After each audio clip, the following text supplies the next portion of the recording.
Atheism. What's missing? He is. You can get these shirts. We don't have our shit together enough to have it on Cafe Press or have them available. But if you really want one, just reach out on the AU page because we love them, and a lot of people love them if you're clever enough to get it. It's a reaction to the church sign, CH blank blank CH. What's missing? You are clever. I see it at least every season on church signs. So that's what gave me the idea to make this T-shirt up. All the coolest atheists have them, so just reach out on the AU page and I'll try to get an order together. When I get to 15 or 20 shirts, I can get a little price. And sooner or later, they will all be available at a certain shop on a certain website or a certain Facebook page, and you can get all the cool merchandise that we have to dig out for you. I wanted to respond. I actually got a comment, or we got a comment, I should say, on the video about pluralism and atheism. And first of all, thank you for watching. Really, we're happy to have anybody comment. And I'm not about the YouTube wars. This is not a retaliation. I don't want to start a fight. I'm probably not even going to listen if you have some high-minded post in response. I just wanted to respond to being called a hypocrite by really someone who's really on the same exact page as we are. This is an absolute ally. Someone called EssenceOfThought, who puts videos out. I looked at one quick enough to know, the style of that one at least. But perhaps EssenceOfThought needs to think about the essence of listening. He took a quote out of context and completely misunderstood, apparently, by most of his argument, what I was talking about when I said, and if they, meaning the alt-right, want to come to atheist conventions and be a part of the atheist movement on that level, yeah, that's great, which what I meant was you can't stop people from buying a ticket to your conference. If they're going to come and pay $50 to see the speakers you put on because they're interested in one of the speakers and they happen to be an alt-right dork, Nazi fuckstick, that's fine. They can buy a ticket to my conference and come and sit quietly and listen. I'm going to take their money. That's what I mean about them coming and enjoying the atheist conferences on that level. To give them a voice? No. Do I find them disgusting and deplorable and ridiculous just like you? Yes. This is not what we want to do. We are, in fact, now working. All of us here in the secular community in Milwaukee, almost all of us, I should say, are working to undo the damage done from a PR standpoint towards our entire community with the allowing of Sargon of a kidney or whatever the fuck he calls himself, a public platform to spew his hate. It's made us all look stupid and forced us to back off of that particular event and group, sadly, because we want to provide or present a united front of atheism here in America to fight the Christian right.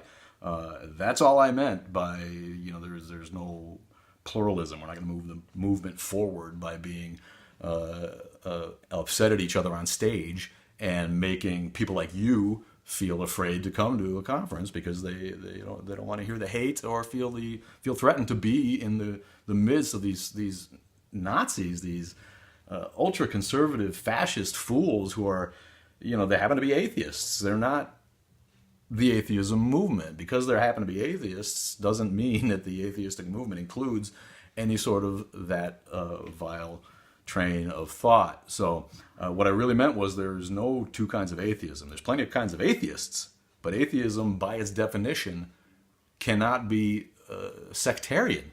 The absence of a belief in God, there's not two kinds of that. And I know it seems that further down we'll get to it, but I just wanted to say that we're on the same side, buddy.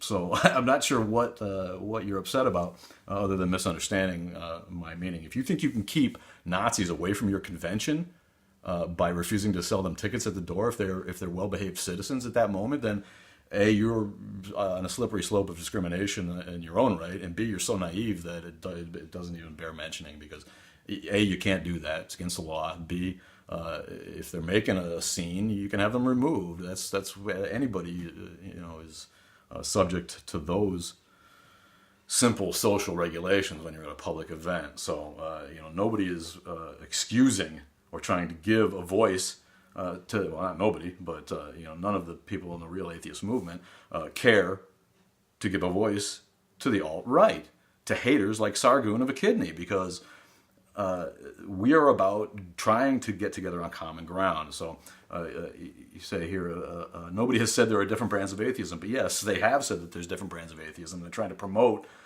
hate speech under the guise of pluralism in atheism, when we want all different kinds of atheists to gather under the banner of atheism and move forward against the regressive Christian right in America. Also, not all atheists are secular. Okay. Whatever that means. Not all of them reject spirituality, religion. Okay.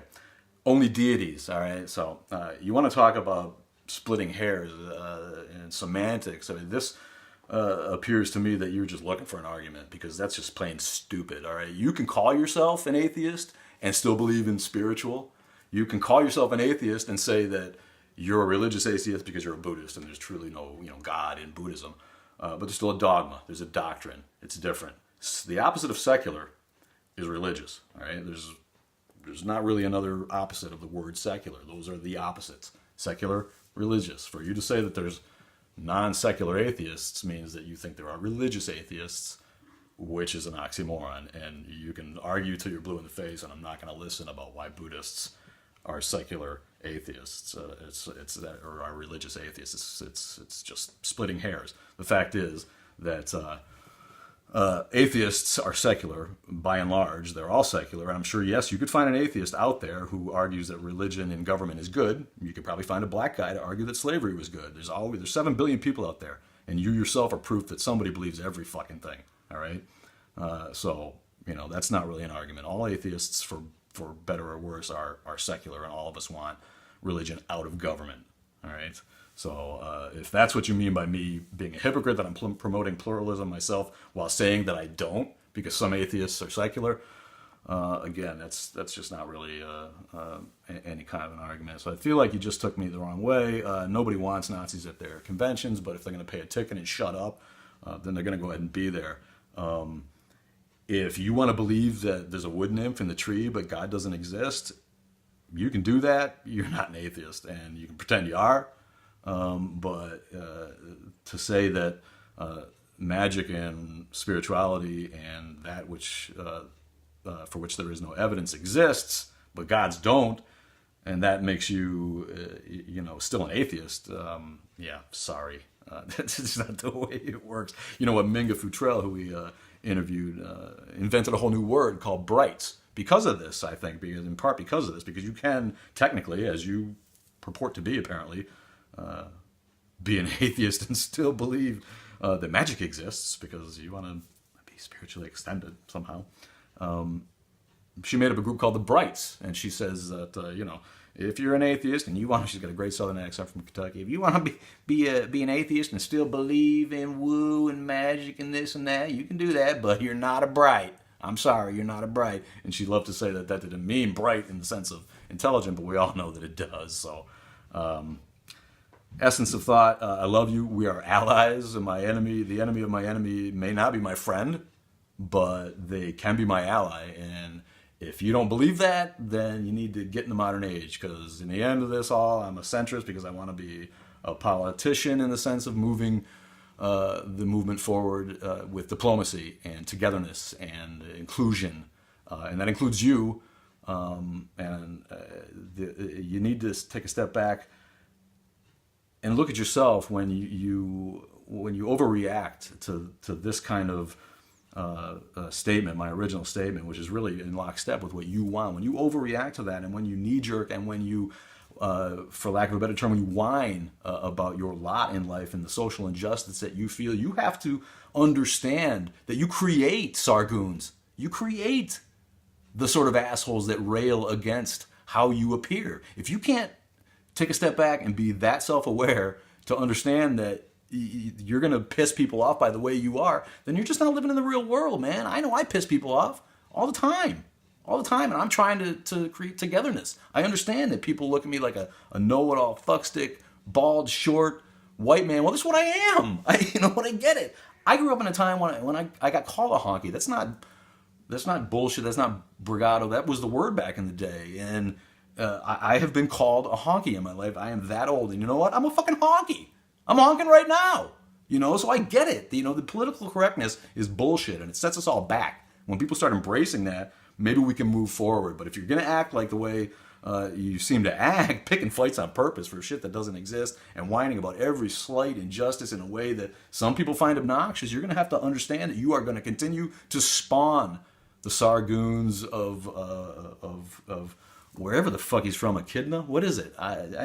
If you have to make up a devil name for your face on YouTube, first of all, you're already fucked, man. So the people who listen to that guy, be glad that you're on the right side of this, man, and try to understand that people are going to make fun of you, man. And there's not an excuse for bullying. There's not an excuse for rape. There's not an excuse for mistreating people. But calling you a ponytailed Nancy boy with a smile, you got to get over that shit. It's what you are, man. So it's okay, you know. We're all on the same side, bud. You know, take a chill.